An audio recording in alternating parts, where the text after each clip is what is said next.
হবিগঞ্জে border guard Bangladesh ৫৫ বিজিবির পৃথক অভিযানে বড় ধরনের চোরাচালান ও মাদক উদ্ধারের ঘটনা ঘটেছে। অভিনব কৌশলে ধানের তুষের নিচে লুকিয়ে ট্রাকযোগে পরিবহনের সময় প্রায় ৬২ লক্ষ টাকা মূল্যের ভারতীয় কসমেটিক্স ও গাঁজা জব্দ করা হয়েছে। বিজিবি সূত্রে জানা যায়, সীমান্ত নিরাপত্তা নিশ্চিত করা এবং মাদক ও চোরাচালান প্রতিরোধে নিয়মিত অভিযানের অংশ হিসেবে গত ২৪ ঘণ্টায় হবিগঞ্জ ব্যাটালিয়ন ৫৫ বিজিবি একাধিক বিশেষ অভিযান পরিচালনা করে।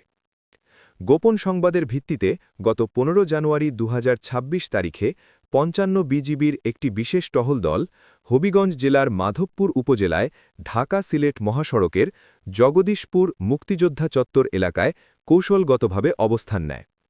সন্ধ্যা আনুমানিক ৬টার দিকে একটি ট্রাক থামিয়ে তল্লাশি চালানো হয়।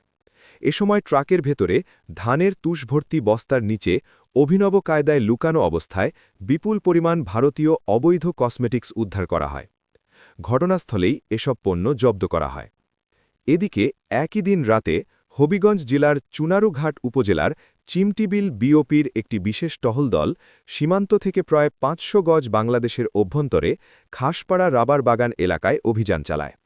রাত আনুমানিক ৭টা ৩০ মিনিটে ঝোপঝাড়ের ভেতর লুকানো অবস্থায় মালিকবিহীন ২০ কেজি ভারতীয় গাঁজা উদ্ধার করতে সক্ষম হয় বিজিবি। জব্দকৃত ভারতীয় কসমেটিক্স ও গাঁজার মোট সিজার মূল্য প্রায় ৬২ লক্ষ টাকা বলে জানিয়েছে বিজিবি।